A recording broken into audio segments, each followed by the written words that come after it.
நெஞ்சே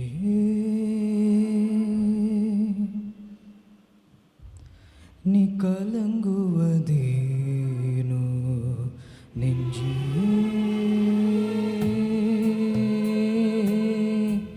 நீ கலங்குவதேனோ நெஞ்சே நீ தவிப்பது ஏனோ ஒரு கணம் கூட சுமை தாங்க கருணையின் தேவன் தயங்குவதில்லை ஒரு கணம் கூட சுமை தாங்க கருணையின் தேவன் கலங்குவதில்லை நெஞ்சே நீ கலங்குவதேனோ நெஞ்சே நீ தவிப்பது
தளர்ந்திடும் போது தாங்கிடும் தூயவர் தூய பாதை காட்டுவார் கலங்கிடும் போதில் காத்திட வல்லவர் கவலை எல்லாம் மாற்றுவார் கண்ணீர் துடைத்திட கருணை காட்டிட தேவன் கரங்களை நீக்குவார் கண்ணீர் துடைத்திட கருணை காட்டிட தேவன் கரங்களை நீக்குவார் அந்த பாவம் யாவும் பறந்தோட என் வாழ்வில் நன்மைகள் கூட நல்ல பாதை சொன்னவர் இயேசு என்றே அவர் பாதம் பணிந்திடுவோம் நெஞ்சே நீ கலங்குவதேனோ நெஞ்சே நெஞ்சே நீ தவிப்பது ஏனோ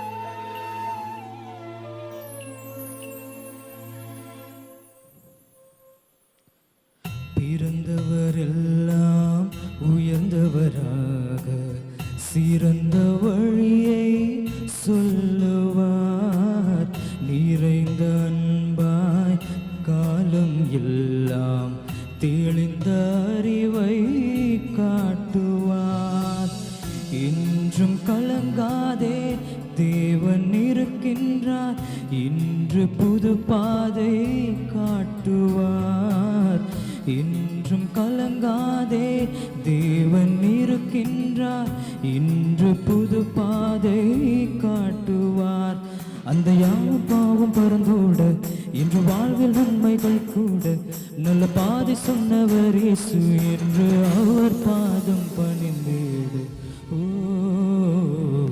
நெஞ்சே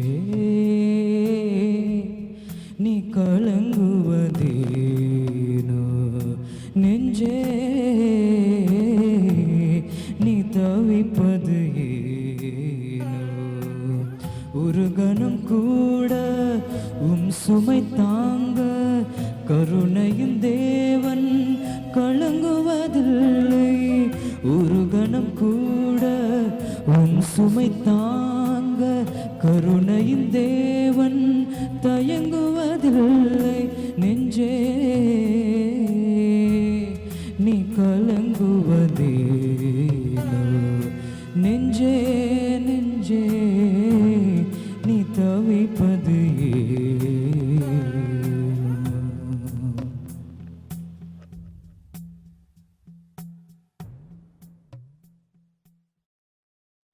நம்ம இந்த தொடர் கூட்டத்திற்கு வந்திருக்கிறோம் இல்லையா? இது எத்தனாவது நாள்? முதலாவது நாள். இன்னும் எத்தனை நாட்கள் இது நடக்க போகிறது? இன்னும் அடுத்த ஞாயிற்றுக்கிழமை வரை நடக்கப் போகிறது. மொத்தம் 10 நாட்கள் இந்த கூட்டம் நடைபெறும். ஒவ்வொரு நாளும் நீங்கள் அனைவரும் வரும்படியாக உங்களை தாழ்மையுடன் கேட்டுக்கொள்கிறேன். இப்பொழுதும் கூட ஆரோக்கிய செய்திக்கான நேரமாக இருக்கிறது. அதற்கு முன்பதாக உங்களுக்கு மறுபடியும் நான் நினைவூட்ட விரும்புகிறேன். நமக்கு ஒரு வெப்சைட் இருக்கிறது ஹோப் டிவிக்கு, hoptvindia.org. அதில் நீங்கள் போனீங்கன்னா ஹோம் பேஜ்லேயே லைவ் ஸ்ட்ரீம்னு ஒரு லிங்க் இருக்கும். அதை கிளிக் பண்ணிங்கன்னா உங்களை யூடியூபுக்கு அது கொண்டு போயிடும். அங்கே நீங்கள் கஷ்டமே பட தேவையில்லை. ஈஸியாக இங்கே நடக்கிறதுலாம் நம்ம லைவாக அங்கே பார்த்துக்கலாம். இது உங்கள் ஃப்ரெண்ட்ஸ் அண்ட் ஃபேமிலிஸ் எல்லாருக்கும் நீங்கள் சொல்லணும். கண்டிப்பாக இது இதன் மூலமாக நம்முடைய சத்தியம் மேன்மேலும் பல லட்சம் மக்கள் இதை பார்ப்பதற்கு ஒரு வாய்ப்பாக இருக்கிறது. இப்பொழுதும் கூட நம்ம ஆரோக்கிய செய்திக்குள்ளாக கடந்து செல்வோம். ஹெல்த் ஹெல்த் ஹெல்த், எங்கே பார்த்தாலும் ஹெல்த்தை பற்றி, ஆரோக்கியத்தை பற்றி தான் இன்று மக்கள் பேசுகிறார்கள். ஏன் தெரியுமா? அவ்வளவு நோய்கள் பரவி கொண்டிருக்கு. பேர் தெரியாத புதிய புதிய நோய்கள் எல்லாம் இன்று வந்து கொண்டிருக்கின்றன. இப்போது நமக்கு தெரியும், மக்களுக்கு ஆரோக்கிய விழிப்புணர்வு இருக்குது. ஆனால் அது எந்த அளவுக்கு அவங்க சரியான பாதையில் இருக்கிறாங்க என்பது நமக்கு தெரியாது. இன்று எவ்வளவோ நோய்கள் இருக்குது. அதுக்கு நமக்கு நல்ல தெரிந்த நோய்களை பற்றி நான் சொல்கிறேன். ஒன்று ஒபேசிட்டி. ஒபேசிட்டினா ஓவர் வெயிட், எக்ஸசைஸ் ஃபிசிக்கல் ஆக்டிவிட்டியே இல்லாமல் இருக்கிற அந்த நோய். ஹார்ட் அட்டாக்ஸ் மற்றும் கேன்சர். இதெல்லாம் பார்த்திங்கன்னா அந்த காலத்தில் பெரியவங்களுக்கு மட்டும்தான் வரும். ஆனால் இந்த காலத்தில் சின்ன குழந்தைங்கள்லேருந்து பெரியவங்க வரைக்கும் வருது. Great physical care is priceless. ஆனால் இன்றைய காலத்தில் நமக்கு டாக்டர்ஸே தேவையில்லைன்ற ஒரு நிலைமை வந்துச்சுன்னா எவ்வளோ நலமாக இருக்கும். அதை கொஞ்சம் யோசிச்சு பாருங்களேன். டாக்டர்ஸ்க்கு வேலை இல்லாமல் ஆக்கிறதுக்கு நம்மக்கிட்ட ஒரு சிறந்த வழி இருக்குது. என்ன தெரியுங்களா? we should take care of our body. நாம் நம்முடைய உடம்பை பேணி பாதுகாக்க வேண்டும். இப்போ பார்த்தீங்கன்னா சயின்டிஸ்ட் நமக்கு நிறைய வார்னிங்ஸ் கொடுக்குறாங்க. கொலஸ்ட்ரால் பற்றி, ஆல்கஹால் பற்றி, ஸ்ட்ரெஸ் பற்றி, இப்படியெல்லாம் நிறைய வார்னிங்ஸ் கொடுத்துக்கிட்டே இருக்காங்க. அதெல்லாம் நம்ம காது கொடுத்து கேட்குறோமா? ஒரு நாளும் கேட்பதே இல்லை. அவ்வாறு நாம் கேட்டால் இந்த ஹாஸ்பிட்டல்ஸ் போக வேண்டிய நிலைமை நமக்கு வராது. அந்த வார்னிங்ஸ்லாம் புறக்கணிச்சவங்க தான் இன்றைக்கி ஹாஸ்பிட்டலில் நிரம்பி காணப்படுகிறார்கள். ஆண்டவர் உண்மையாகவே நம்மை நேசிக்கின்றார். இப்பொழுது பார்த்திங்கன்னா ஆண்டவர் நம்ம கையில் ஒரு ஃப்ரீ ஹெல்த் பிளானை கொடுத்துருக்கார். என்ன தெரியுங்களா? என்ன தெரியுங்களா? உங்கள் கையிலும் என்னுடைய கையிலும் கொடுக்கப்பட்டுள்ள ஒரு வேதாகமம். அந்த வேதாகமத்தில் தான் தேவன் நமக்கு ஆரோக்கிய கொள்கைகளை கொடுத்திருக்கிறார். வேதத்தின் அதிசயங்களை நாம் காண அவரிடம் நாம் மன்றாட வேண்டும். சும்மா பைபிளை திறந்து படித்தா நமக்கு எல்லாம் புரிஞ்சிடுமா?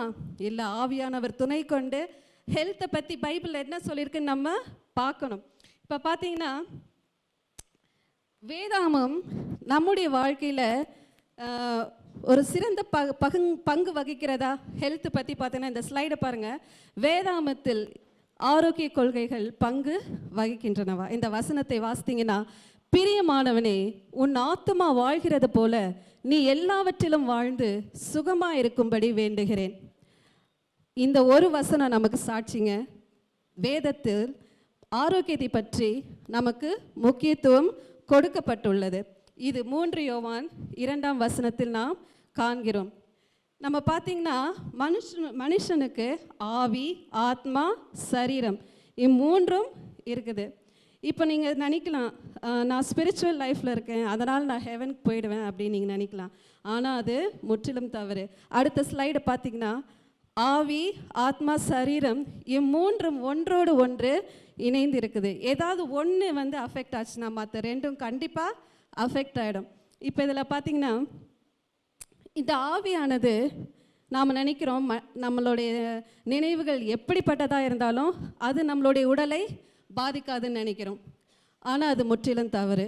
இப்போ நான் வந்து என் உடம்புல எந்த நோய் இருந்தாலும் அது என்னோடய ஸ்பிரிச்சுவல் லைஃப்பை பாதிக்காதுன்னு நினைக்கிறோம். அதுவும் முற்றிலும் தவறு. மூன்றுமே ஒரு சேர தேவனை தொழுதுகள்ல மூன்றுமே ஒரு சீராக இருந்தால்தான் நாம் பரிசுத்தமாக்கப்படுவோம். இந்த வசனம் பாருங்க, 1 தெசலோனிக்கேயர் 5:23. இதில் என்ன சொல்லியிருக்கு? ஆவி, ஆத்மா, சரீரம் இம்முழுவதும் நம்முடைய கர்த்தராக இயேசு கிறிஸ்து வரும்போது குற்றமற்றதாய் இருப்பதாக. ஸோ நம்ம வந்து நீங்கள் நினைக்கலாம், நான் ஸ்பிரிச்சுவல் லைஃப்பில் அச்சீவ் பண்ணுறதுக்கே எனக்கு ரொம்ப கஷ்டமாக இருக்குது, நான் எப்படி இன்னொன்று இதையும் நீங்கள் அடிஷனாக சேர்த்து விட்டிங்களே, நான் எப்படி இருப்பேன்? நம்மால் முடியாது தான். ஆனால் நம்ம என்ன செய்யணும்? ஆவியானவர் துணை கொண்டு நாம் இதை வெற்றி சிறக்க முடியும். இதில் அடுத்த பைபிளில் நீங்கள் 24வது வசனத்தை பார்த்தீங்கன்னா, தேவன் நமக்கு இதெல்லாம் செய்து முடிப்பான்னு போட்டிருக்கு. நம்மளால் முடியாதுங்க, நாம் வந்து மனுஷங்க, பலவீனமானவங்க. ஆனால் தேவன் நமக்கு எப்பொழுதும் அருள் செய்வார், துணையாக இருப்பார். இப்போ நாம் வந்து தேவனை சரீரத்தினாலும் ஆவியினாலும் மகிமைப்படுத்த வேண்டும் என்று நாம் தெரிந்து கொண்டோம்.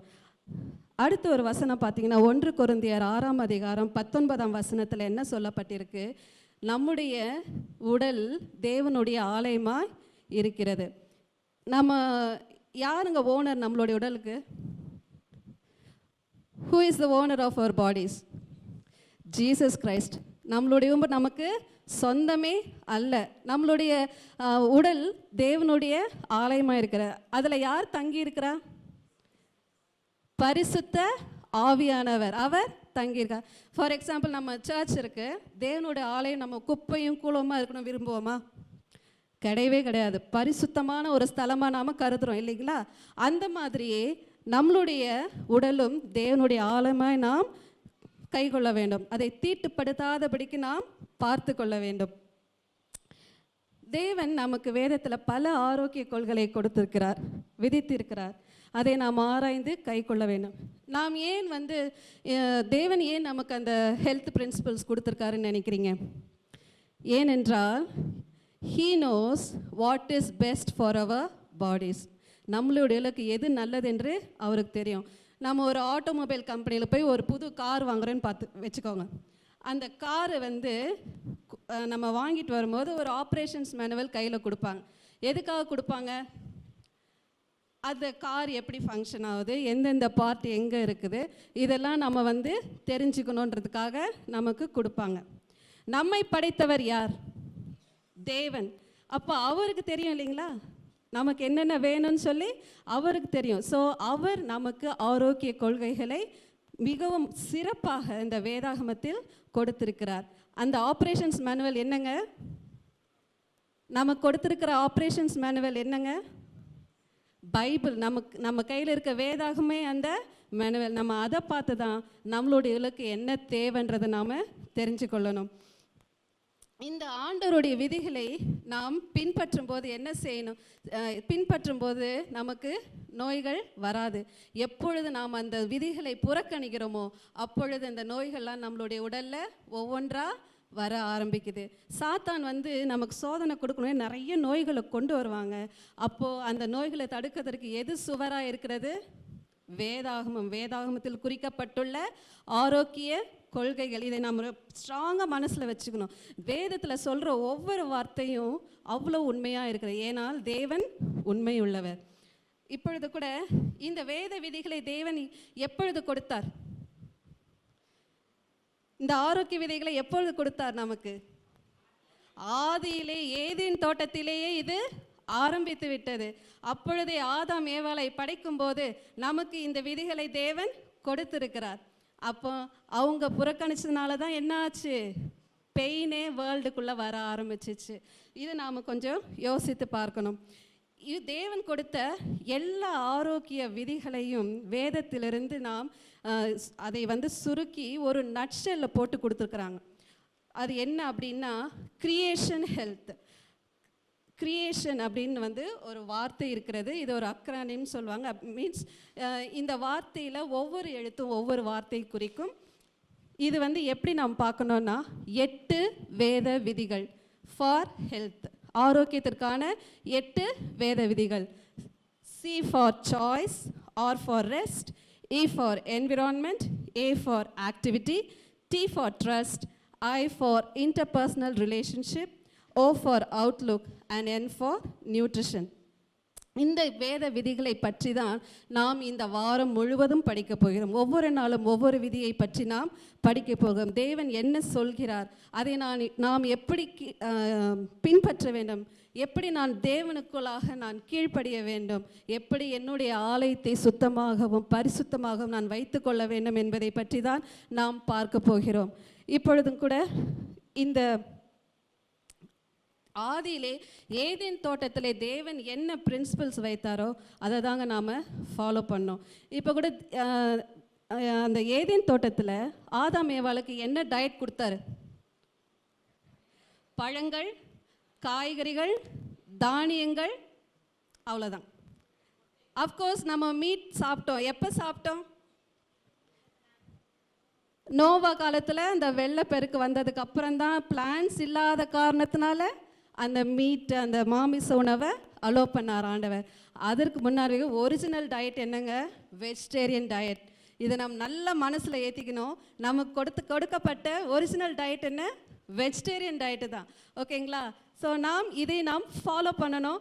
இதில் வெஜிடேரியன் டயட்டுக்கும் மற்ற டயட்டுக்கும் உள்ள அந்த மெரிட்ஸ் அண்ட் டிமெரிட்ஸ் பற்றி இந்த வாரம் ஃபுல்லாக நாம் பார்க்க போகிறோம். அதை நீங்கள் மனதில் வைத்து கொள்ளுங்கள். இப்பொழுது நாம் அந்த சம்மரி பார்ப்போம். இன்றைக்கி நாம் கற்றுக்கொண்ட பாடம் என்ன? Last slide. இன்று நாம் கற்றுக்கொண்ட பாடம் முதலாவதாக தேவனின் இலவச ஆரோக்கிய திட்டம். என்ன அது? நம் கையில் கொடுக்கப்பட்ட வேதாகமம். இரண்டாவது, ஆவிக்குரிய வாழ்க்கையோடு கூட உடல் நலமும் முக்கியம். ஸ்பிரிச்சுவல் லைஃப் மட்டும் போதும்னு நினைக்கக்கூடாது. ஆவி, ஆத்மா, சரீரம் இம்மூன்றும் ஒருங்கிணைந்து செயல்பட வேண்டும். அடுத்ததாக நான்காவது பாயிண்ட், உடல் தேவனுடைய ஆலயமாக இருக்கிறது. ஐந்தாவது, கிரியேஷன் ஹெல்த் பிரின்சிபல்ஸ். இதை நான் மனதில் வைத்துக்கொண்டு இதை நீங்கள் வச்சுக்கோங்க. நாளைக்கு நான் இதை பற்றி கேள்வி கேட்பேன். நீங்கள் எல்லோரும் இவ்வளவு பொறுமையாக என்ன ஹெல்த் டாக்கை கேட்டதுக்கு மிகவும் நன்றி. தேவன் தாமே உங்களை ஆசீர்வதிப்பாராக. நன்றி.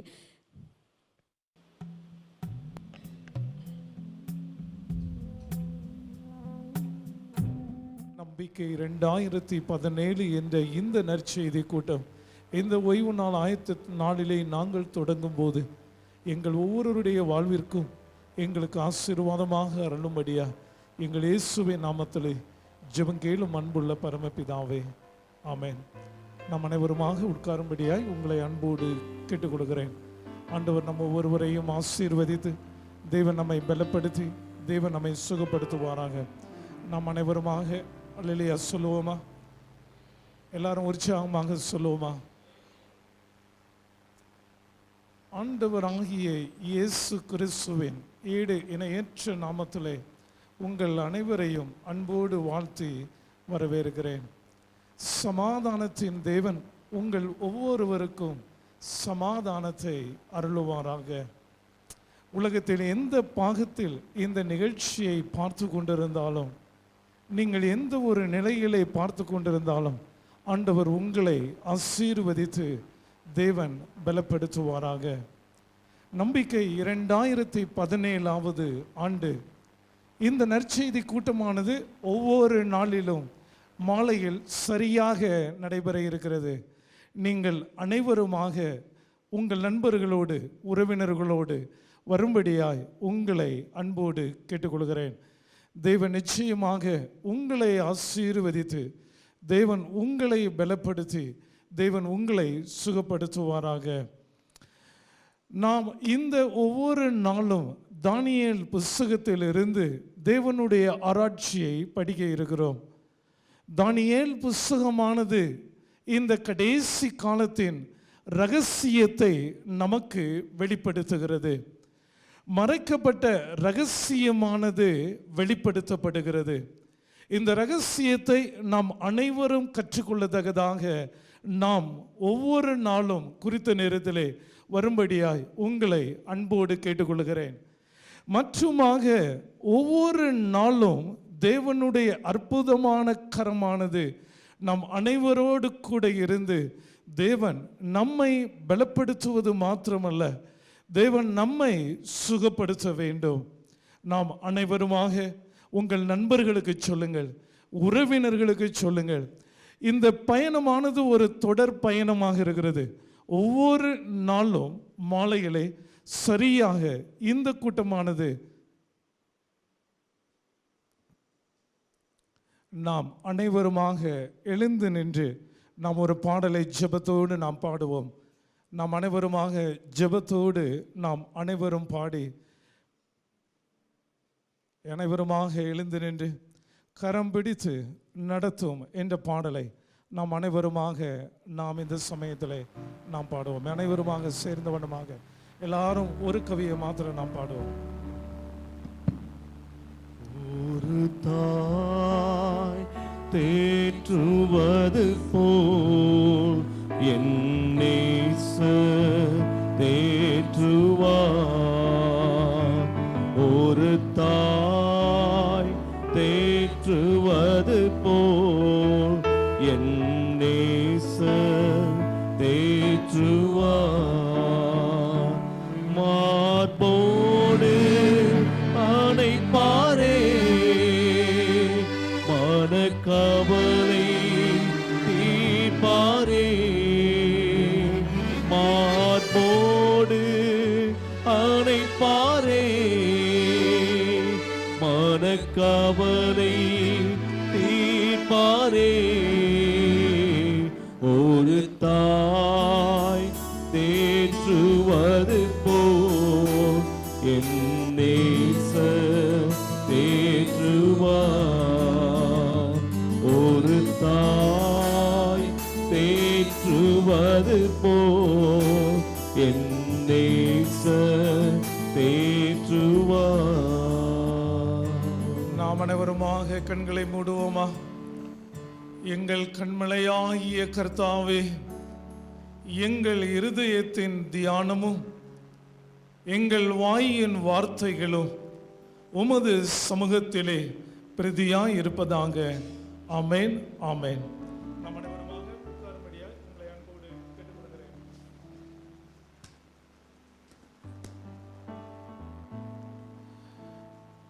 தானியேல் புஸ்தகம் 1வது அதிகாரத்திலிருந்து 6வது அதிகாரம் வரை சரித்திர நிகழ்வுகளை சொல்லிக் கொண்டிருக்கிறது.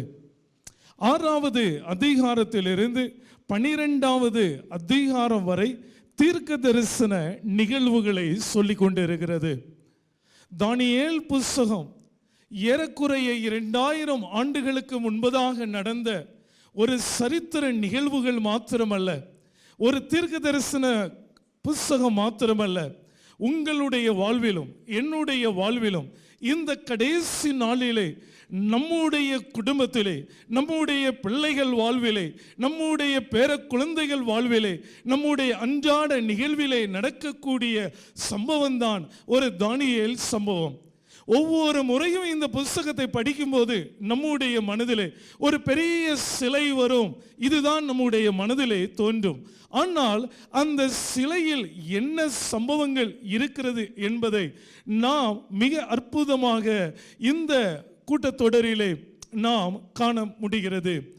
நீங்கள் இந்த புஸ்தகத்தை ஆராய்ச்சி பார்க்கும்போது ஒவ்வொரு புஸ்தகத்திலும் ஒரு அற்புதமான நிகழ்வை காண முடிகிறது. இந்த புஸ்தகம் தோல்வியிலே தொடங்குகிறது. வாழ்க்கை அநேகருக்கு தோல்வியாய் தொடங்கும் போது ஒரு பயம் ஏற்படும். இந்த புஸ்தகத்தின் 12 அதிகாரங்களும் தொடக்கமே ஒரு தோல்வியோடு அங்கே தொடங்குகிறது.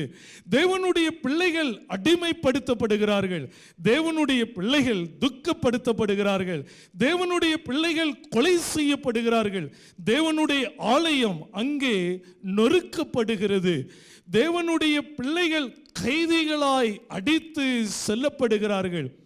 ஏறக்குறைய 1500 கிலோமீட்டர் தூரம் தேவனுடைய பிள்ளைகள் அடிமைகளாய் நடத்தி செல்லப்படுகிறார்கள். இந்த தொடக்கம் இப்படி இருந்தாலும் இதனுடைய முடிவோ ஒரு மகிழ்ச்சியோடு தொடங்குகிறது, ஒரு நம்பிக்கையோடு முடிகிறது, ஒரு நம்பிக்கை தொடக்கத்திலே இருந்து கொண்டிருக்கிறது.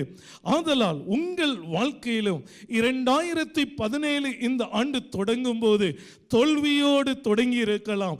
என்ன நடந்து கொண்டு இருக்கிறது, தேசத்திலே என்ன நடந்து கொண்டு இருக்கிறது, சபையிலே என்ன நடந்து கொண்டு இருக்கிறது, என்னுடைய குடும்பத்திலே என்ன நடந்து கொண்டு இருக்கிறது என்ற ஒரு ஏக்கம் இருந்து கொண்டிருக்கலாம்.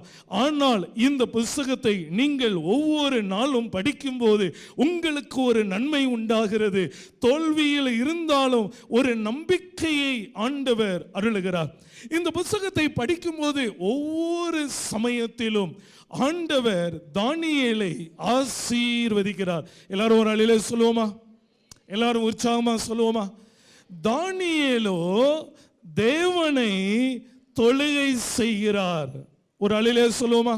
2 காரியங்கள். ஒன்று, தானியேல் ஆண்டவருக்கு பணிவிடை செய்கிறார், தொழுகை செய்கிறார். ஆண்டவர் தானியேலை ஆசீர்வதிக்கிறார். இந்த புத்தகத்தில் தேவனுடைய ஒரு அற்புதமான கரத்தை காண முடிகிறது.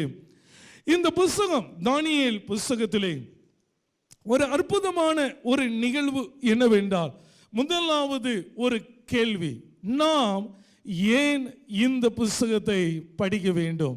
முதலாவதாக நாம் ஏன் இந்த தானியேல் புத்தகத்தை படிக்க வேண்டும்? இயேசு கிறிஸ்து, அங்கே இந்த வசனத்தை எல்லாரும் சேர்ந்து நாம் வாசிப்போமா?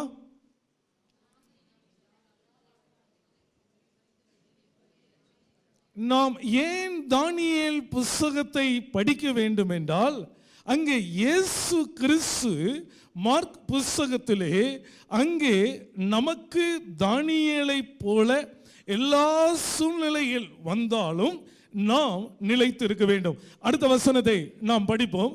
அந்த வசனத்திலே இந்த வசனத்தை எல்லாரும் சேர்ந்து சத்தமாக வாசிப்போமா?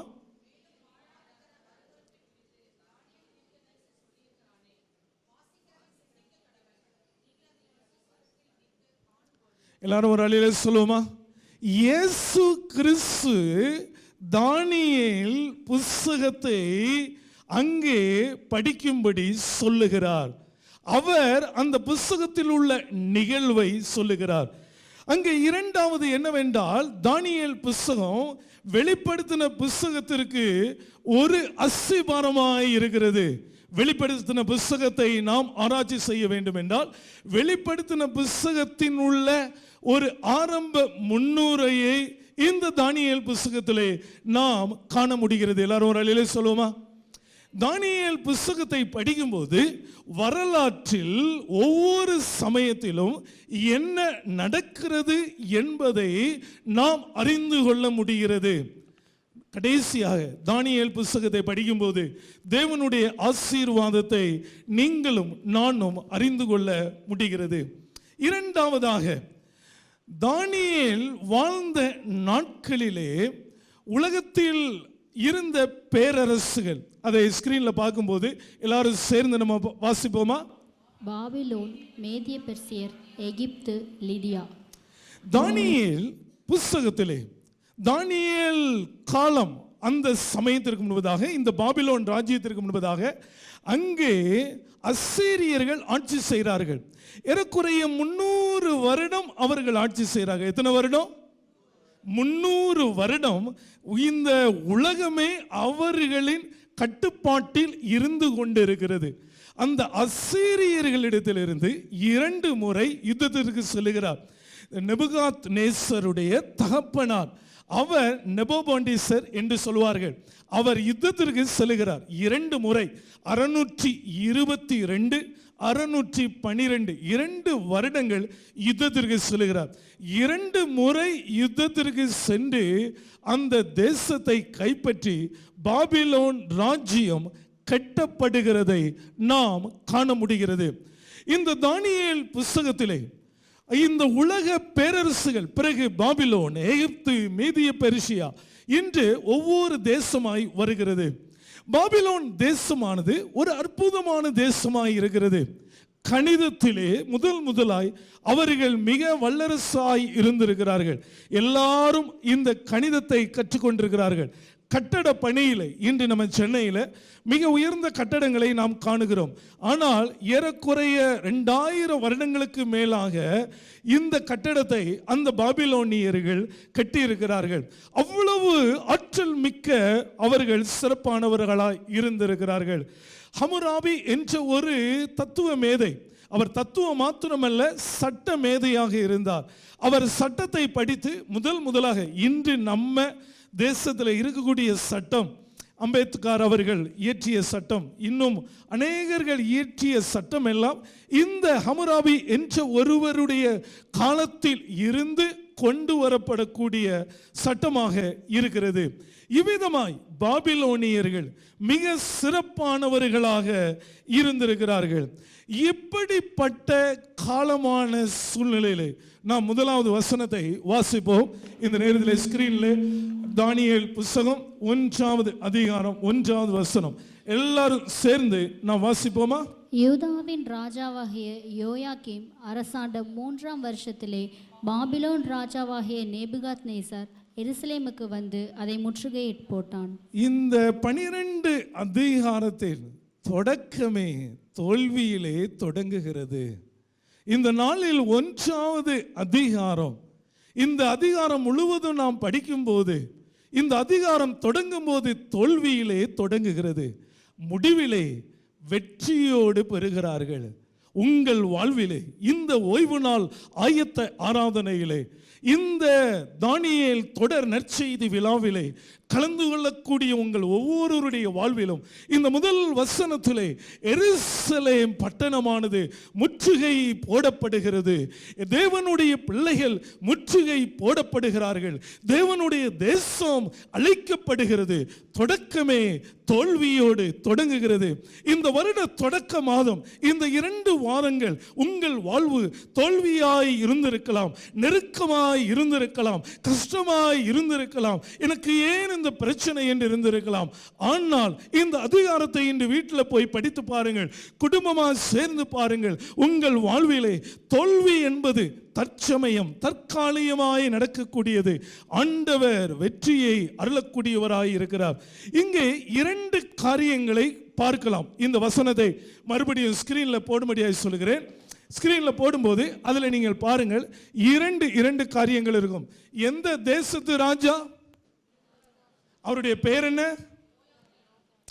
அடுத்த ராஜா யாரு? அவர் எந்த தேசம்?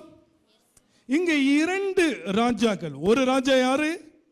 நேபுகாத்நேசர், யோயாக்கீம். இன்னொரு தேசம் என்ன? பாபிலோன். இன்னொரு தேசம் எருசலேம். 2 தேசம், 2 ராஜாக்கள்.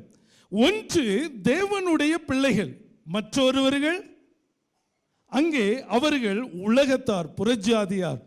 இங்கே தேவனுடைய பிள்ளைகள் ஆண்டவரை தொழுகை செய்யக்கூடியவர்கள், அங்கே புறஜாதி கடவுளை வணங்கக்கூடியவர்கள்.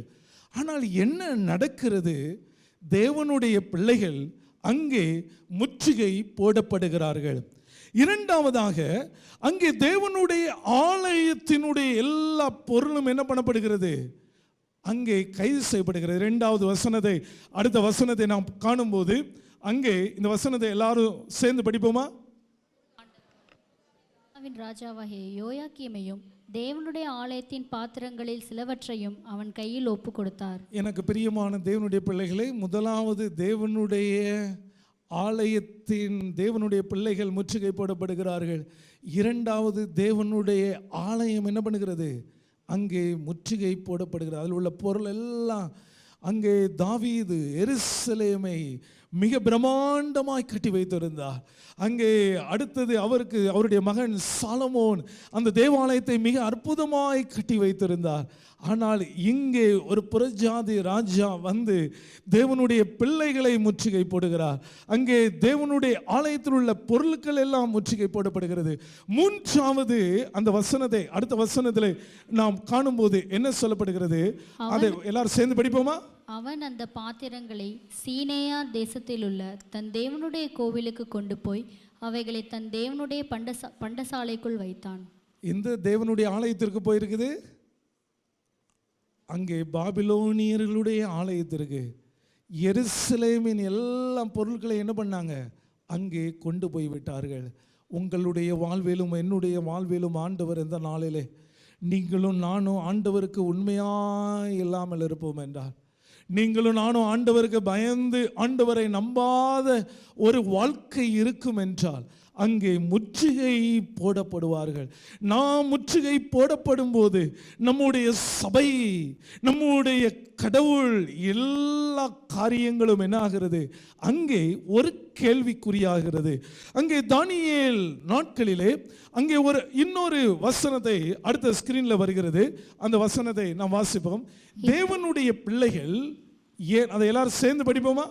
இப்பொழுது நீங்கள் என் வாக்கை உள்ளபடி கேட்டு என் உடன்படிக்கையை கைக்கொள்வீர்களானால் சகல ஜனங்களிலும் நீங்களே எனக்கு சொந்த சம்பத்தாய் இருப்பீர்கள்.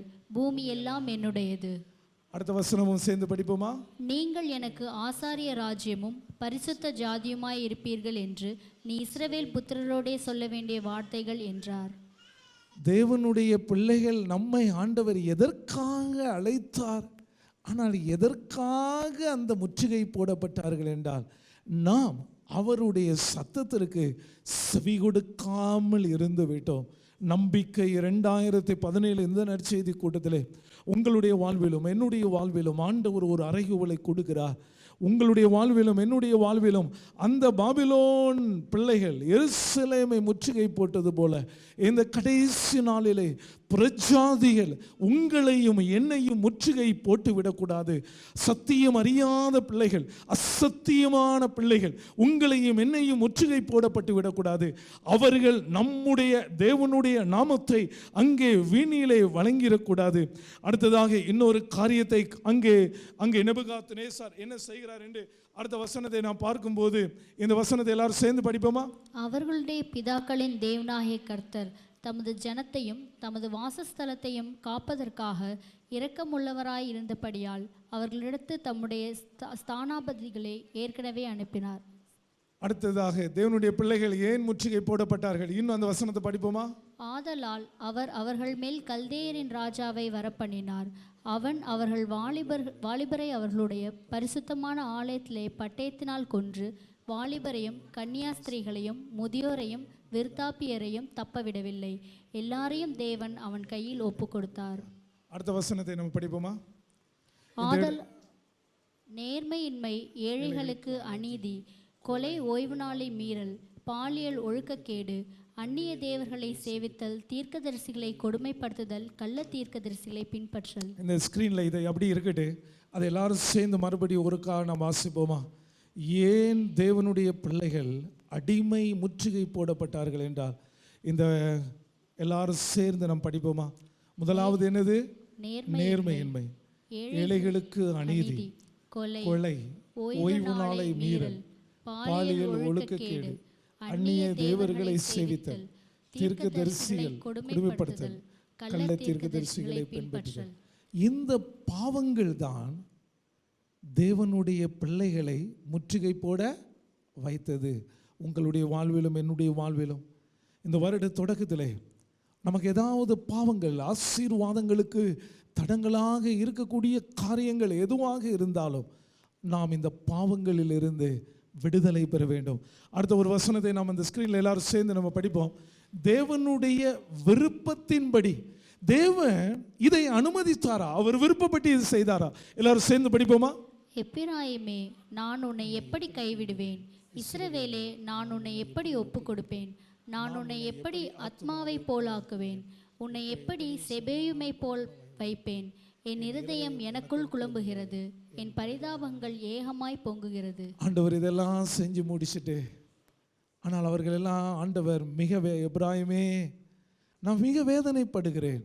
உனக்கு நடந்த நிகழ்வு உன்னுடைய தேசத்திலே நடந்தது, என்னுடைய பிள்ளைகளுக்கு நடந்தது, எல்லாவற்றிற்கும் நான் வேதனைப்படுகிறேன் என்று சொல்லுகிறார்.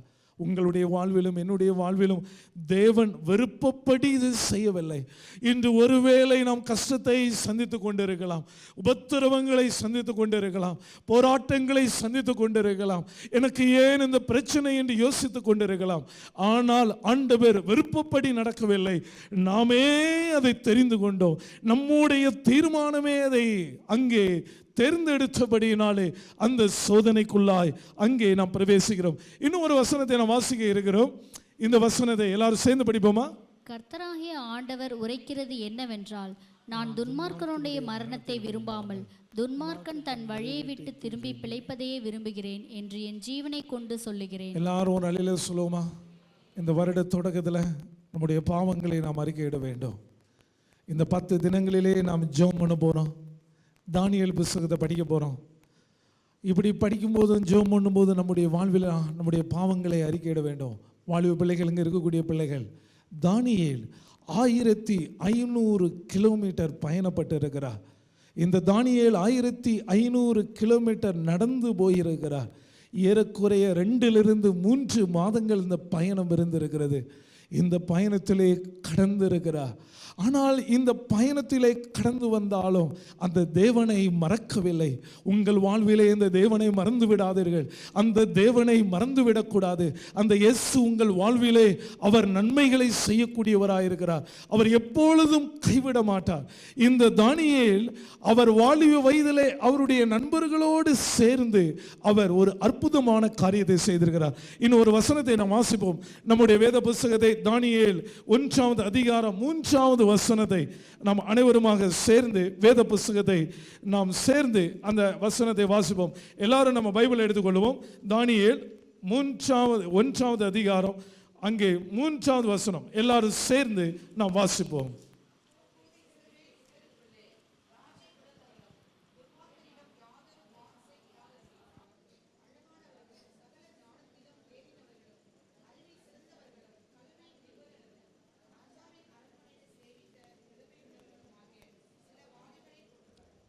அடுத்ததாக 6வது வசனத்தை எல்லாரும் சேர்ந்து படிப்போமா?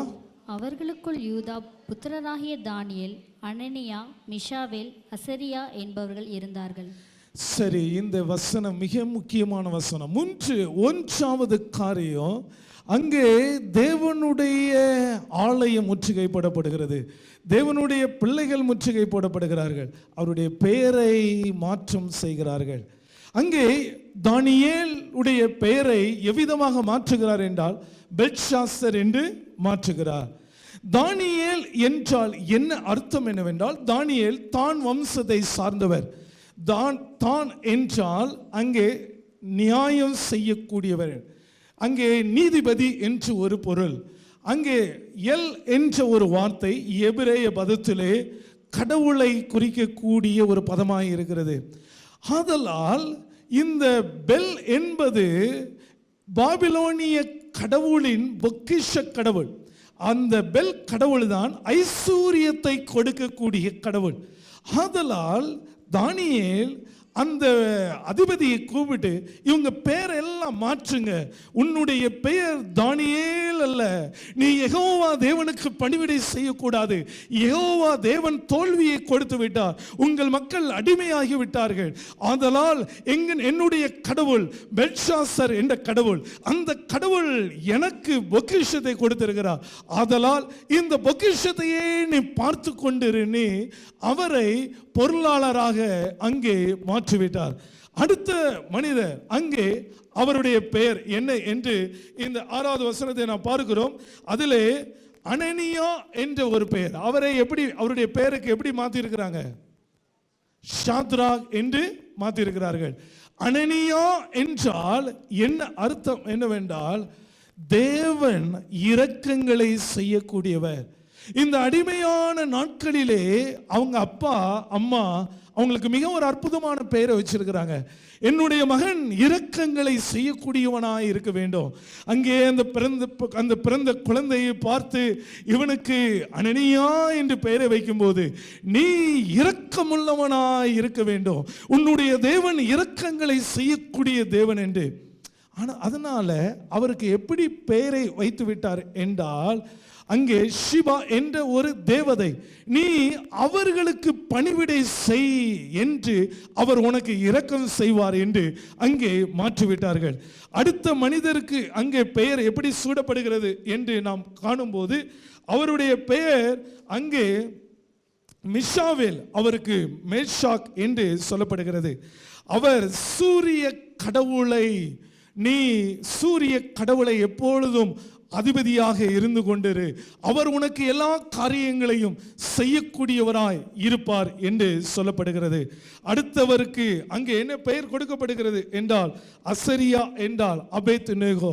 அவருக்கு நெபோ என்ற ஒரு கடவுள், அந்த நெபோ என்ற கடவுளைக்கு நீ பணிவிடை செய்து கொண்டிருக்கு. பெயர் என்பது யூத கலாச்சாரத்திலே அங்கே அவர்களின் யூத கலாச்சாரத்தை குறிக்கிறது. நீங்கள் தேவனுடைய பிள்ளைகள், உங்களுடைய தெய்வம் யெகோவா தெய்வம், உங்களுடைய தேவன் சர்வ வல்லமையுடைய தேவன். ஆனால் நேபுகாத்நேசாரோ, இனி உங்கள் தேவன் சர்வ வல்லமையுடைய கடவுள் அல்ல, சூரிய கடவுள். இந்த கடவுள், இந்த தேவதை, இந்த நெபோ கடவுள், அவர்களுக்கு நீங்கள் பணிவிடை செய்ய வேண்டும் என்று அவர்களுடைய பெயரை எல்லாம் மாற்றி அங்கே அவர்களுடைய குணாதிசயத்தை மாற்றிவிட்டார்கள். எனக்கு பிரியமான தேவனுடைய பிள்ளைகளே, அவருடைய பெயரை மாற்றலாம், காலங்கள் மாறலாம். உங்களுடைய வாழ்வில் இங்கே இருக்கக்கூடிய பிள்ளைகள் இந்த அனனியா போல, தானியேலை போல, மிகாவேலை போல, இந்த பிள்ளைகளை போல உங்களுடைய வாழ்க்கையிலும் ஆண்டவருக்கு உறுதியாய் நீங்கள் இருக்கும்போது ஆண்டவர் உங்களை ஆசீர்வதிக்க வேண்டும். இன்னும் 7 நிமிடங்கள் மாத்திரமே இருக்கிறது. அடுத்த வசனத்தை நாம் அங்கே படிக்க போகிறோம். தானியேலுடைய ஞானத்தை பாருங்க. எல்லாரும் அவர் ஒரு வாலிபர், வேதம் சொல்லுகிறது அவர் ராஜ குலத்தை சேர்ந்தவர், அவர் யூதர்களே மிக உயர்ந்தமான வம்சத்தை சார்ந்தவர். அப்படிப்பட்ட ராஜ குலத்தை சேர்ந்தவர். அது எல்லாரும் சேர்ந்து படிப்போமா? கணிதமும் அதன் சிறப்பம்சங்களும். இன்னைக்கு இதுல இருக்கிறவங்க நிறைய பேருக்கு கணக்கு வரும், நிறைய பேருக்கு என்ன வராது? கணித பாடமே வராது. நான் சின்ன வயசுல குடிகாட்டில் படிச்சுக்கிட்டு இருக்கும்போது எனக்கு கணக்கு பாடமே வராது. அப்போ கணக்கு பாடம் வராது அப்படின்ன உடனே காலையில எந்திரிச்சு நான் ஜோம் பண்ணுவேன். இது உண்மையை, நான் பொய்யெல்லாம் சொல்லலை, உண்மையில நான் ஜோம் பண்ணுவேன். 4 மணிக்கே எந்திரிச்சு ஜோம் பண்ணிடுவேன். ஆண்டவரே, இன்னைக்கு கணக்கு வாத்தியார் வந்த உடனே என்னைய தான் அடிப்பார் பிடிச்சு, இல்லைன்னா வெளியில் போய் முழங்கால் போட சொல்லுவார். உடனே இன்னைக்கு அவங்க வாத்தியார் அவங்க ஒய்ஃபுக்கும் அவங்க 2 பேருக்கும் சண்டை வந்துடணும், இல்லைன்னா அவர் வர்ற பைக்கு பஞ்சர் ஆயிடணும் அப்படின்னு நான் ஜோம் பண்ணிட்டு போய் அங்கே அந்த தென்னை மரத்துக்கிட்ட ஒளிஞ்சு நின்று பார்ப்பேன். அவர் தான் முதல்ல நிற்பார். உடனே அங்கே என்ன கடவுளே, இவர் வந்தோன்னே அடிப்பார் அப்படின்னு. கணக்குன்னா நிறைய பேருக்கு ஒரு பயம். ஆனால் தானியேல் கணக்கில் ஞானவானாய் இருந்திருக்கிறார். வானசாஸ்திரம், நட்சத்திரங்களை பற்றி ஆராய்ச்சி செய்யக்கூடியவர். இன்று வானசாஸ்திர ஆஸ்ட்ரோபிசிக்ஸை பற்றி படிக்கக்கூடியது இன்று எல்லாரும் படிக்க முடியாது. அதை பற்றி படித்த ஒரு ஞானி தானியேல். அடுத்ததாக அங்கே கட்டிடக்கலை, ஆர்கிடெக்ட், இந்த பில்டிங் எப்படி இருக்கணும் அப்படின்னு அவர் படிக்கக்கூடிய மிக ஞானம் படித்தவர் இந்த தானியேல். வணிகம், காமர்ஸ் படிச்சிருக்கிறார். இன்னைக்கு இருக்கக்கூடிய டேலி, இப்படி என்னமோ அக்கௌண்ட்ஸில் நிறையா இன்னைக்கு புதுசாக வந்திருக்கு. இதில் அந்த நாட்களில் இன்னைக்கு அக்கௌண்ட்ஸில் இருக்கக்கூடிய சிறப்பான அம்சங்களில் எகிப்தியர்கள் கண்டுபிடிச்சது அநேக காரியங்கள், அதிலே வல்லுநராய் இருந்திருக்கிறார். அடுத்ததாக அவர் இந்த பாபிலோனிய மொழி, அராமிக் மொழி, சமாரிய மொழி, எல்லா பாஷைகளையும் கற்றுக்கொண்டிருக்கிறார். எல்லாரும் ஒரு நிலையில சொல்லுமா? எனக்கு பிரியமான தேவனுடைய பிள்ளைகளே, நீங்கள் உங்களுடைய வாழ்விலும் என்னுடைய வாழ்விலும் நான் இப்பொழுது ஹிந்தி பாஷை படிக்கணும்னு முயற்சி பண்ணுறேன். ஆனால் யாருக்கிட்ட போய் படிக்கிறதுன்னு தெரியல. ஆனால் எப்படியாவது 1 வருஷத்துக்குள்ளே படிச்சிடணும் அப்படின்னு உங்களுடைய வாழ்விலும் என்னுடைய வாழ்விலும் நீங்கள் படிக்க வேண்டும். தானியேல் இப்படி படித்து மேக்ஸில் PhD வாங்கியிருக்கிறாரு பாபிலோன் யூனிவர்சிட்டியில். எந்த யூனிவர்சிட்டியில்? பாபிலோன் யூனிவர்சிட்டியில். இன்றைக்கி எப்படி நம்ம அண்ணா யூனிவர்சிட்டி, IIT இப்படி எல்லாம் பிரபலமாக இருக்குதோ, இதே போல் அவர் அடிமையாக போனார். அவரை சிறைவாசகம் செய்து கொண்டு சென்றார்கள். இங்கே இருக்கக்கூடிய வாலிப பிள்ளைகள், எனக்கு ஒன்றும் இல்லை, எங்கள் அப்பா அம்மா படிக்கலை, எங்களுக்கு பணம் இல்லை, நான் எந்த காலேஜில் படிக்கணும், நான் எந்த இடத்துல படிக்கணும் என்றெல்லாம் யோசிக்கவே கூடாது. தானியேல் அடிமையாய் கொண்டு போகப்படுகிறார். அவருடைய அப்பா இல்லை, அம்மா இல்லை, யாருமே இல்லை. 1500 கிலோமீட்டர் ராஜ்ய குலத்தில், உயர் குலத்தில் பிறந்த ஒரு யூதன் அங்கே 1500 கிலோமீட்டர் நடந்து போய் அந்த தேசத்துல ஆண்டவருக்கு உண்மையாய் இருந்தபடியினால அவருக்கு என்ன கொடுக்கிறாங்க? அவர் அந்த தேசத்துல ஒரு உயர்ந்த படிப்பை அவர் பெற்றுக் கொண்டிருக்கிறார். அடுத்ததாக பாடும்போது இங்கே உபாகமம் 6:4-7 எல்லாரும் சேர்ந்து நம்ம படிப்போமா? இஸ்ரவேலே கேள், நம்முடைய தேவனாகிய கர்த்தர் ஒருவரே கர்த்தர். நீ உன் தேவனாகிய கர்த்தரிடத்தில் உன் முழு இருதயத்தோடும் உன் முழு ஆத்துமாவோடும் உன் முழு பலத்தோடும் அன்பு கூறுவாயாக. நம்ம எல்லாருமாக இன்று இந்த வசனத்தை எல்லாரும் வாலிப பிள்ளைகள் எல்லாரும் சேர்ந்து சத்தமா வாசிக்கிறீங்களா? இன்று நான் உனக்கு கட்டளையிடுகிற இந்த வார்த்தைகள் உன் இருதயத்தில் இருக்க கடவது. தானியேல், அனனியா, மிஷாவேல் இவர்களுடைய வாழ்வில் அவர்கள் எப்படி அந்நிய தேசத்திலே ஆண்டவருடைய பிரதிநிதிகளாய் இருந்திருக்கிறார்கள். அடுத்ததாக அவர்களுக்கு அங்கே வந்த முற்றுகை போடும்போது ஆகாரம் பிரச்சனை வந்திருக்கிறது. ஆகார பிரச்சனை. அப்பொழுது எதற்காக அவர் அந்த ஆகாரத்தை, நீங்கள் ஹெல்த் சுகாதார செய்தியில் நீங்கள் படிச்சீங்க 3 காரியங்கள். ஒன்று, அங்கே இருக்கக்கூடிய விருந்து சாலையில், ராஜ விருந்து சாலையில் நிறைய சிலைகள் இருந்திருக்கு. இந்த சிலைகளுக்கு எல்லாம் படைத்து விட்டு அந்த ஆகாரத்தை உண்ணும்படியாய் சொல்லியிருக்கிறார். ஒன்று தானியேல் சொல்லியிருக்கிறாரு, நாங்கள் விக்கிரகங்களுக்கு படைத்த பொருளை என்ன பண்ணக்கூடாது? சாப்பிடக்கூடாது. இங்கே இருக்கக்கூடிய வாலிப பிள்ளைகள் நீங்கள் எந்த இடத்துலையும் வேலை செய்யலாம். விக்கிரகங்களுக்கு படைத்த பொருளை என்ன பண்ணக்கூடாது? சாப்பிடக்கூடாது. இரண்டாவதாக தானியேல் எதற்காக அதை சாப்பிடலைன்னா, இப்போ ஒரு ஆடையோ மாடையோ வெட்டுறாங்க அப்படின்னா அதை எப்படி கட் பண்ணணும்னு ஒரு முறை இருக்குது, பைபிளில் போட்டிருக்கு. அதன் முறைமையின்படி எகிப்தியர்கள் அதை அப்படி கட் பண்ணலையாம், அதனால் அவர் சாப்பிடலை. மூன்றாவதாக லேவியராகமத்தில் அங்கே என்னென்ன பொருளை நம்ம சாப்பிடணும், எதை சாப்பிடக்கூடாது அப்படி என்ன சொல்லப்பட்டிருக்கிறது. இந்த 3 காரியங்களுக்காக அவர் என்ன பண்ணவில்லை, அந்த ஆகாரங்களை தேவன் என்ன கட்டளையிட்டாரோ. உங்களுடைய வாழ்விலும், நான் ஒரு ஐடி துறையில் வேலை செய்கிறேன், நான் ஒரு பெரிய உயர்ந்த மாணவர்களோடு பழகி கொண்டிருக்கிறேன், என்னுடைய ஃப்ரெண்ட்ஷிப் எல்லாம் ரொம்ப உயர்ந்த இடத்துல இருக்குது, அவங்களுக்காக நான் ஒரு சின்ன காரியத்தை நான் செய்ய போகிறேன், அவங்க கூட சேர்ந்து நான் ஒரு சின்ன பழக்கத்தை பழகிறேன் அப்படி என்று யாரும் எந்த சூழ்நிலையில் என்ன பண்ணக்கூடாது, நீங்கள் சொல்லவே கூடாது. உங்களுடைய வாழ்விலும் என்னுடைய வாழ்விலும் தானியேல் அவர் ராஜ்ய குலத்திலே பிறந்தவர், அவ்வளவு பெரிய உயர்ந்த மனிதர், அங்கே ராஜ வம்சத்தை சார்ந்தவர்கள் எல்லாரும் கூட இருக்கிறாங்க. ஆனால் அவர் நான் இதை செய்ய முடியாது என்று, அவர் எனக்கு இந்த ஆகாரத்தை கொடுங்கள் என்று சொன்னது போல நாம் அனைவருமாக எந்த இடத்துல இருந்தாலும் சரி, அது ஒருவேளை அமெரிக்கா தேச ஒபாமாவோடு இருக்கலாம், இல்லை என்றால் நம்முடைய இந்திய தேசத்து அதிகாரிகளோடு இருக்கலாம்.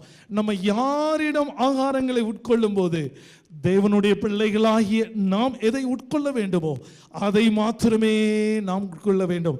எந்த பானத்தை பானம் பண்ணுமே, மதுபானங்களோ இன்னும் போதை பொருட்களோ புகை பொருட்களை, எந்த பழக்க வழக்கங்களும் எந்த சூழ்நிலைகளிலும் வாலிப பிள்ளைகள் அடிமைகளாகிவிடக்கூடாது. விளையாட்டாய் பழகக்கூடிய காரியங்கள் அங்கே அது கடைசி முடிவிலே எச்சரிப்பாக மாறிவிடும். கடைசியாக தேவனுடைய பிள்ளைகளுக்கு அந்நிய தேசத்திலே சோதனை வருகிறது. அடுத்ததாக இந்த வசனத்தை எல்லாரும் சேர்ந்து படிப்போமா?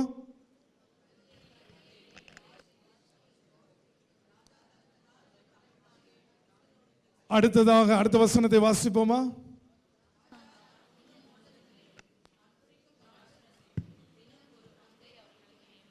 அவர்களை 3 வருஷம் வளர்க்கவும் அதன் முடிவிலே அவர்கள் ராஜாவுக்கு முன்பாக நிற்கும்படி செய்யவும். அடுத்த வசனத்தை எல்லாரும் சேர்ந்து படிப்போமா? ஞானத்துக்கும் புத்திக்கும் அடுத்து என்ன விஷயத்தில் ராஜா அவர்களை கேட்டு விசாரித்தானோ அதிலே தன் ராஜ்யம் எங்கும் உள்ள சகல சாஸ்திரிகளிலும் ஜோசியரிலும் அவர்கள் 10 மடங்கு சமர்த்தராக கண்டார். எல்லாரும் ஒரு அழில சொல்லுவோமா? இந்த அற்புதமான வாக்குத்தத்தம் ஒரு மேன்மையான வாக்குத்தத்தம். இந்த அதிகாரம் தொடங்கும் போது தேவனுடைய பிள்ளைகள் முற்றுகை போடப்படுகிறார்கள். ஆனால் அந்த அந்நிய தேசத்திலே அவர்களுக்கு அந்த வசனத்தை மீண்டும் எல்லாரும் சேர்ந்து வாசித்து உற்சாகமாக அந்த வசனத்தை மீண்டுமாக ஞானத்துக்கும் புத்திக்கும் அடுத்த எந்த விஷயத்திலே ராஜா அவர்களை கேட்டு விசாரித்தானோ அதிலே தன் ராஜ்யம் எங்கும் உள்ள சகல சாஸ்திரிகளிலும் ஜோசியரிலும் அவர்களை 10 மடங்கு சமர்த்தனாய் கண்டான். 10 மடங்கு சமர்த்தனாய் கண்டான். எனக்கு பிரியமான தேவனுடைய பிள்ளைகளே, இந்த நாள் ஆண்டவர் உங்களை அழைக்கிறார். நம் அனைவருமாக எழுந்து நிற்போமா? நாம் ஒரு பாடலை இந்த சமயத்திலே நாம் கேட்க போகிறோம். நம் அனைவருமாக எழுந்து நின்று ஜெபத்தோடு இந்த தானியேல் புத்தகத்திலே நாம் முதலாவதாக இந்த நாளிலே நாம் தீர்மானிக்க வேண்டும், யாருக்காக வாழப்போகிறீர்கள்? இருக்கக்கூடிய வாலிப பிள்ளைகள், சகோதரிகள், தானியேல் நெபுகாத்நேசாருடைய அப்பாவை தெரியுமா? அவருடைய பேர் நெபுகாத்நேசார். நெபுகாத்நேசார் முதலாவது நெபுகாத்நேசார், இரண்டாவது நெபுகாத்நேசார். அவருடைய பேர் பெல்ஷாசர். பிறகு தரியு என்ற ஒரு ராஜா. இப்படி 5 ராஜ்யங்கள் மாறியும் தானியேல் அங்கே அரசாட்சி செய்து கொண்டே இருக்கிறான். அல்லேலூயா சொல்லுமா? உங்களுடைய வாழ்விலும் என்னுடைய வாழ்விலும் தோல்விகளை கண்டு பயப்பட வேண்டாம். கவலைகள், பாரங்கள், நம்முடைய வாழ்விலே ஏன் இந்த இழப்புகள்? நான் வேதம் வாசிக்கிறேன், தசமபாகங்களை கொடுக்கிறேன், நான் தேவனுடைய ஆலயத்திற்கு போறேன், நான் ஜெபம் பண்றேன், பைபிள் படிக்கிறேன். என்னுடைய குடும்பம், என் அப்பா எவ்வளவு கஷ்டப்பட்டார், ஆனா எங்க குடும்பம் ஏன் இப்படி இருக்கிறது? என்னுடைய சகோதரன் ஏன் இப்படி இருக்கிறார்? என்னுடைய மகளுக்கு ஏன் இப்படி நடந்தது? ஏன் ஆண்டவன் என்னுடைய கர்ப்பத்தை அடைத்து வைத்து விட்டார்? என்னுடைய ஊழியம் ஏன் வளர்ச்சி அடையவில்லை? என்னுடைய காரியங்கள், என்னுடைய குடும்ப காரியத்தில் ஏன் அங்கே உயர்வு காணப்படவில்லை என்று யோசிக்கலாம். ஆனால் தானியேலை ஆசீர்வதித்த தேவன் இந்த வருடத்தில் உங்களை ஆசீர்வதிக்க போகிறார். சகோதரனே, சகோதரியே, தீர்மானியுங்கள். இந்த நாள்ல தானியேலுடைய தெய்வம் வெற்றியை கொடுக்கக்கூடிய தேவன். உங்க அப்பா, உங்க தாத்தா, அவங்க தெய்வம் வெற்றியை கொடுக்கக்கூடிய தேவன். இந்த பாடலை ஜெபத்தோடு கேட்போமா? அப்போ தீர்மானியுங்க. உங்ககிட்ட என்னென்ன கெட்ட பழக்கம் இருக்கும்? ஒரு சின்ன சின்ன பழக்கம் இருக்கலாம்.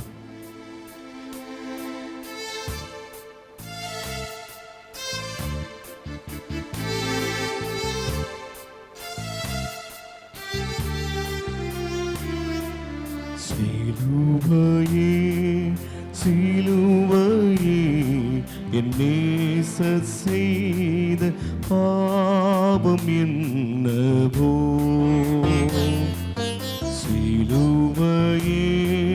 சிலுவையே என் நேசர் செய்த பாவம் என்னவோ. பாவி நான் இருக்க பரிசுத்தர் பலியாவதோ. பாவி நான் இருக்க பரிசுத்தர் பலியாவதோ.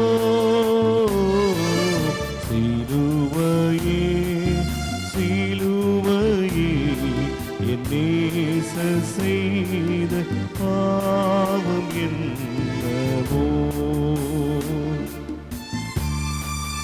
இரண்டாவதாக, உங்கள் வாழ்விலே இன்று நீங்கள் தீர்மானிப்பது மாத்திரமல்ல, தேவனை உங்கள் வாழ்விலே அனுமதியுங்கள். உங்கள் குடும்பத்தில் அனுமதியுங்கள். உங்கள் பிள்ளைகள் வாழ்விலே அனுமதியுங்கள். உங்கள் வேலையிலே, உங்கள் ஊழியத்திலே தேவனை அனுமதியுங்கள்.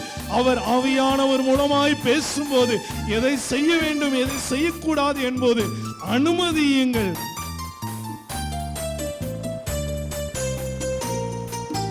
கன்னத்தில் அறைந்த பாவியனும் பெரும் பாவி நான் அல்லவோ. காட்டி கொடுத்த யூதாசிலும் பெரும் நேச நான் அல்லவோ. கன்னத்தில் அறைந்த பாவி என்னும் பெரும் பாவி நான் அல்லவோ. காட்டி கொடுத்த யூதாசிலும் பெரும் நேச நான் அல்லவோ.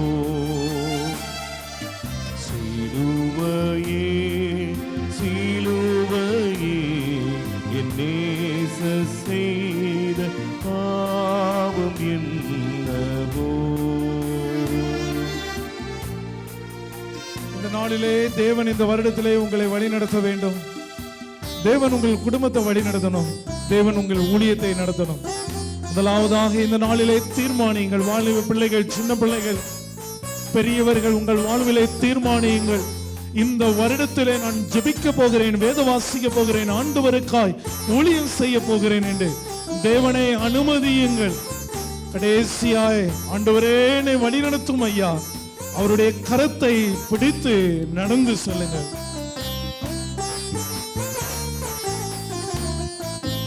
அழைத்த தேவனை மறந்தவனா, என் பாவத்தில் நான் அலைந்தேன். பரிசுத்த தோள் மீது பார சிலுவை நானே தூக்கிவிட்டேன். அழைத்த தேவனை மறந்தவனா, என் பாவத்தில் நான் அலைந்தேன். பரிசுத்த தோள் மீது பார சிலுவை நானே தூக்கிவிட்டேன். சிலுவையே சிலுவையே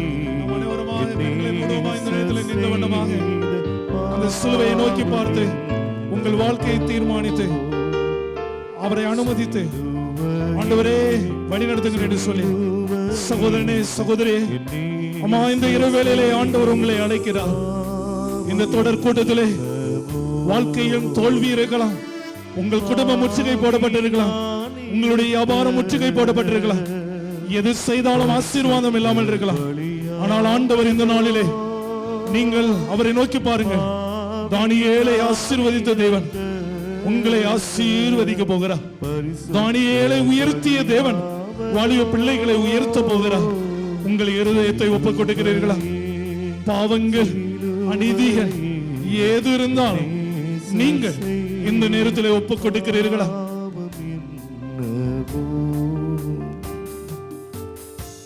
எங்கள் அன்புள்ள ஆண்டவரே, வாழ்விலே நாங்கள் அநேக சூழ்நிலை முற்றுகை போடப்பட்டிருக்கிறோம். ஆண்டவரே, இந்த உலகத்தின் கவலையினால் முற்றுகை போடப்பட்டிருக்கிறோம். ஆண்டவரே, இந்த உலகத்தின் வியாதியினால் முற்றுகை போடப்பட்டிருக்கிறோம். ஆண்டவரே, துன்பத்தினால் முற்றுகை போடப்பட்டிருக்கிறோம். ஆண்டவரே, தானியேலை கரம் பிடித்து நடத்த தேவன் இந்த நாளிலே இங்கிருந்து சொல்லும் போது எங்கள் ஒவ்வொருவரையும் நீர் வழி நடத்தும்படியாய் கெஞ்சுகிறோம்.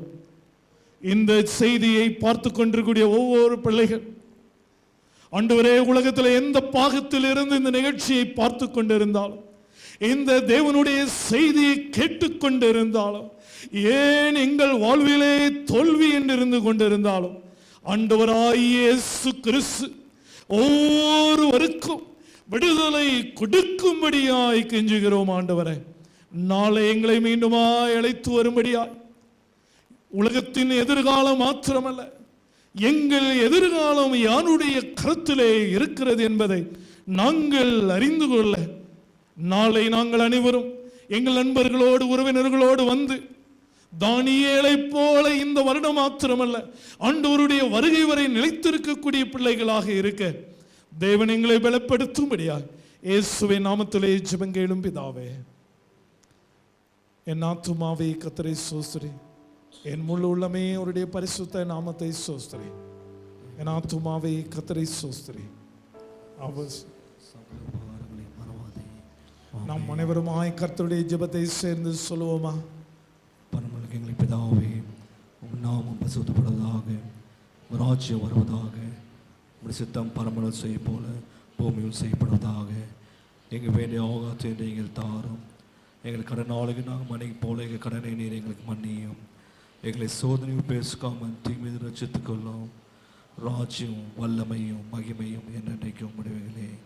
ஆமென். நம்முடைய கர்த்தராகிய இயேசு கிறிஸ்துவின் கிருபையும் பிதாவாகிய தேவனுடைய அன்பும் பரிசுத்த ஆவியானவருடைய ஐக்கியமும் இன்றும் சதா காலங்களிலும் நம் அனைவரோடு கூட இருப்பாராக. ஆமென், ஆமென். அனைவருமாய் தேவ ஆசீர்வாதத்தோடு என்ற பாடலை நம்பிக்கையோடு நீங்கள் கடந்து செல்லும்படியாய் உங்களை அன்போடு கேட்டுக்கொள்கிறேன்.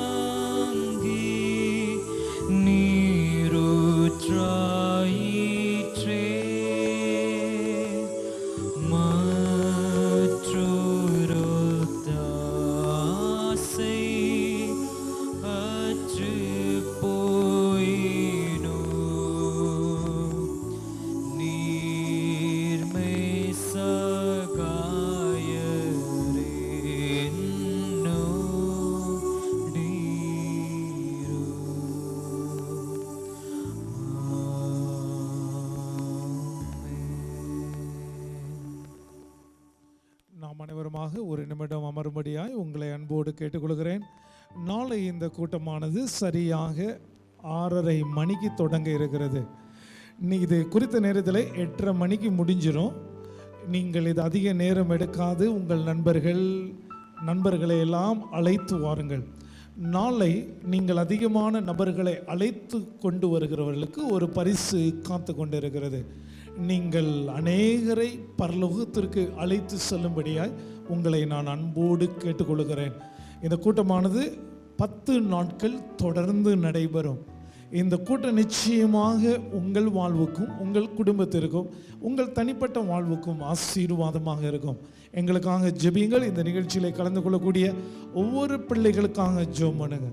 தேவன் நிச்சயமாய் உங்களை ஆசீர்வதிப்பாராக.